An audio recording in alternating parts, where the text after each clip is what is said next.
안녕하세요. 9월 26일 월요일 마감 시장 방송하겠습니다. 오늘 미국 시장에서 금요일 안 좋아서 안 좋다라는 말은 미국 시장이 좀 빠졌죠. 막판에 나스닥을 좀 들어올리긴 했는데 그걸로는 역부족이었고 아무래도 지금 이렇게 빠지는 건 미국 시장보다 좀 더 오버해서 빠졌는데 그거는 아무래도 이 추세가 너무 세다 보니까 빠질 수밖에 없는 게 무슨 말이냐면 매도가 매도를 부르는 그런 상황이 오고 있고요. 이 관성의 법칙으로 아래쪽으로 탄력을 받았기 때문에 더 이상 지지점이 없다고 생각하니까 굉장히 투매가 나왔고요. 또 하나는 코스피 보면 전저점이라고 생각할 수 있는 6, 7월 달에 강력한 하방을 그렸던 여기를 갭으로 깼기 때문에 아침부터 투매가 나왔을 확률이 많습니다. 그래서 우리나라 시장이 좀 빠진 건 있고요.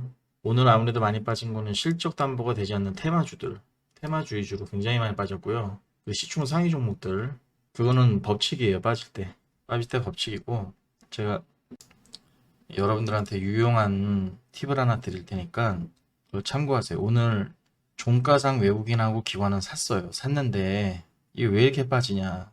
그거에 대해서 보면 여기서도 이렇게 빠진 적이 있고요. 여기서도 이렇게 빠진 적이 있고 여기도 이렇게 빠진 적이 있죠.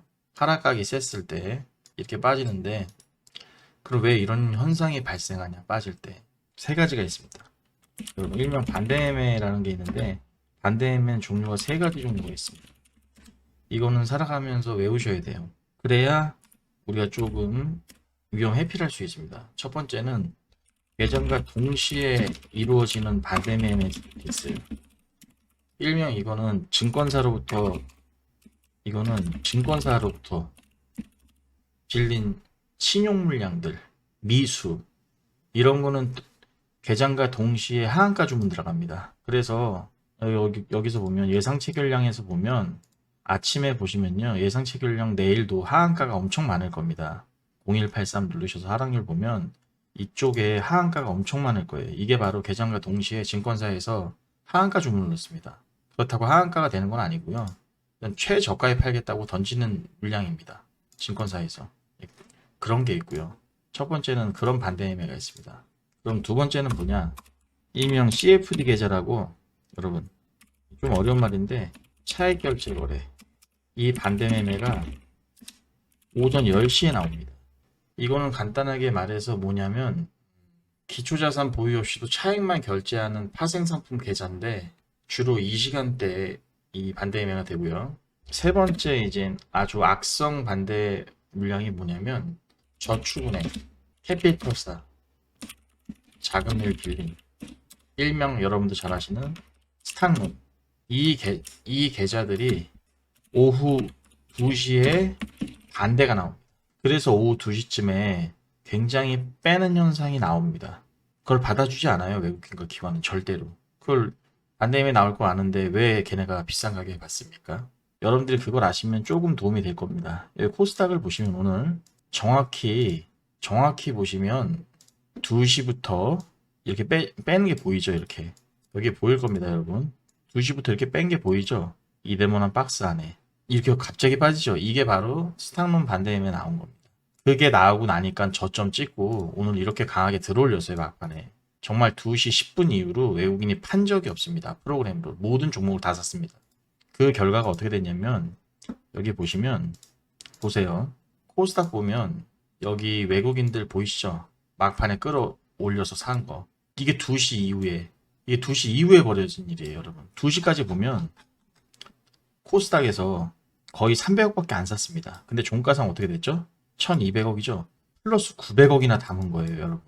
여러분들 개인분들 반대임에 나오자마자 그 시간부터 담은 겁니다.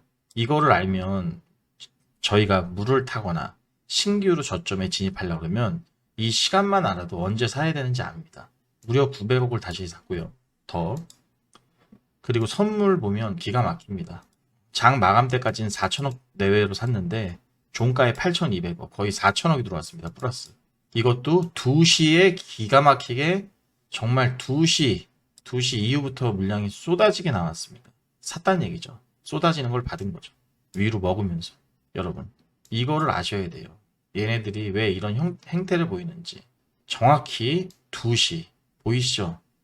2시. 2시 이후에 변곡점이 나오면서 기관과 외국인은 다 맞고 개인은 던졌습니다. 던지려고 던진 게 아니죠. 반대 매매가 나온 거죠. 스탁론에서. 예, 오늘 상당히 나왔고요. 내일 아침도 증권사 반대 매매가 나와서 아침에 물량들이 하한가가 보일 겁니다. 호가창에. 놀라실 필요 없습니다. 이런 간단한 것만 알아도 여러분들이 많은 도움이 될 거고요. 지금 이제 결론은 이렇게 빠졌는데 제가 토요일 날 그리고 시황에서도 말씀드렸지만 일단 찍어야 되는 자리를 가야 됩니다. 일단 외국인은 2100까지 보고 있거든요. 하방을 2100까지 보고 있고요. 저는 2170 한 요 정도 봅니다. 내일 50포인트 빠지면 오는 거죠. 저는 이 정도 선이면 2100, 2150, 2170 이 정도면 거의 박스피로 핵입니다. 이 정도면. 근데 뭐 요새 유언비로 1700을 간다. 지금 환율이 뭐 2000원 넘을 거다. 그런 유언비는 들으실 필요 없습니다. 코로나 때도 그런 유언비어는 굉장히 많이 나왔습니다. 세상 망한다고. 마이너스 유가까지 가면서 세상 망한다고 했었으니까요. 망할 것 같았고. 예. 이 세상의 모든 지금 시스템, 인프라들 안 망합니다. 걱정하지 마시고요. 그리고 기가 막히게 이 나스닥이 오늘 좀 좋았으면 우리나라 시장이 조금 저점을 잡아줄 수 있었는데 계속 안 좋았고요. 장 막판에도 마이너스 80, 100포인트까지 뺐었어요. 나스닥이. 근데 우리나라 장이 끝나자마자 얘네들이 한 짓거리가 보세요. 이렇게 들어올렸습니다. 우리나라 시장 끝나자마자 이거 이렇게 들어올렸어요. 지금 마이너스 100포인트 났던 거를 보합을 만들어 올렸습니다. 우리나라 시장 끝나자마자. 사람들이 아니에요. 나쁜 놈들이죠. 예. 약간 큰 세력의 놀이터긴 한데 그래도 그 세력의 의도를 알면 예, 성공 투자하실 수 있을 거고 오늘 특이한 거는 대우조선해양이 굉장히 많이 올라갔습니다. 하나그룹에서 인수한다고 해가지고 굉장히 많이 튀어 올랐는데요. 그 영향으로 오늘 하나그룹주들은 다 박살이 났습니다. 하나시스템 마이너스 7%, 하나에어로스페이스 마이너스 10%, 하나솔루션 마이너스 7% 정도로 빠졌거든요. 이게 이제 장 끝나고 얘기가 나왔는데 사는 건 맞답니다. 사는 건 맞는데 어떤 방식이냐면 유상증자에 참여한답니다. 하나가 대우조선 유상증자에 참여하는데 제 3자 배정으로 하는데 여기 보시면 2조 원 규모 기타자금 조달을 위해 3자 배정을 실시한다. 자, 하나 에어로스페이스가 하나그룹 중에 제일 많이 빠진 이유가 나왔죠. 1조 원 규모의 대우조선 해양 주식을 취득한답니다. 그리고 하나 시스템이 5천억 규모로 들어간답니다. 근데 이 유상증자를 하는 데 있어서 오늘 지금 시간에 하나 대우조선해양이 빠지고 있거든요. 왜 빠지냐면 여기 보시면 신주 발행가가 19,000원. 여러분 전 좀 전에 10,000원 중반대 맞는데 제가 잘못 본 건지 모르겠지만 어쨌든 지금이 종가가 급등시켜서 25,000원이거든요. 근데 19,000원대 바로 전저점 여기서 유상증자를 한답니다. 그래서 시간에가 지금 좀 박살이 나고 있어요. 혼자서. 참 안타깝죠. 이거 만약에 종가 베팅 했거나 보유하고 계신 분들은 날벼락 맞는 거예요. 이것도 19,000원까지 갈 확률이 높겠죠. 근데 뭐 저는 좋다고 봅니다. 하나에서 인수하는 게 시너지가 날 수도 있고 당분간은 여기서 왔다 갔다 하겠지만 제자리를 찾아갈 거라고 보고요. 오늘 빠진 주체를 보면 역시 기존에 강했던 LG화학이 제일 많이 빠졌고요. 거의 멀쩡한 애치고 그리고 안 된다고 했던 카카오뱅크는 목표가를 제가 말씀드렸습니다. 시가총액이 11조죠. 8조에서 7조를 가야 됩니다. 제가 예전부터 말씀드린 거예요. 4만원, 5만원대. 두산 에너빌리티도 오늘 좀 많이 빠졌습니다. 많이 빠졌고요. 그리고 이제 우려스러웠던 뭐 SK아이테크 이런 애들, LNF, 에코프로, BM, 동아기업, 첨보 이렇게 시총 상위권에 머물러 있던 애들, 2차전지 관련된 배터리 관련 쪽, 그리고 반도체, 또 연결고리가 약한 쪽, 그리고 주가가 좀 덜 빠진 쪽, 이런 쪽이 빠졌는데 저는 사실은 LNF를 2차전지를 투자하지 말라고 했지만 이게 만약에 마땅치 않은 가격대까지 빠지면 이건 사야 됩니다, 여러분. 그때는 제가 투자하지 말라는 건 이 근처고요. 이 근처에 왔을 때는 투자를 해야 됩니다. 이건 주가 추이를 보면서 해야 되는데 어쨌든 오늘 의외로 이제 현대차가 좀 많이 빠졌는데 기가 막힌 일이 있어요. 얼마 전만 해도 여기서 환율 10원 오르면 현대차가 몇천억을 버네 만에 하면서 그렇게 국뽕 뉴스 나오더니 굉장히 많이 뺐습니다. 일주일간. 환율은 고공행진인데 이제는 자동차 안 팔릴 것 같다는 뉴스를 뺄 건지 오늘 굉장히 많이 뺐어요. 현대차. 그리고 이젠 버티던 신한지주, 하나금융 이런 애들 은행 관련주 굉장히 많이 빠졌고요. 그러니까 태조 이방원은 다 빠졌다고 보면 됩니다.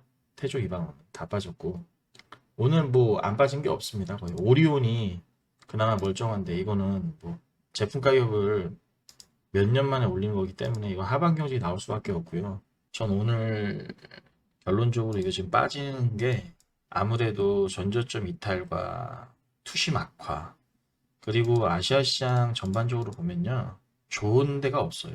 홍콩하고 항생만 조금 빨간색이고요. 상해중과 밑꼬리 달고 밀렸고 대만은 저희랑 똑같이 전저점 이탈했습니다.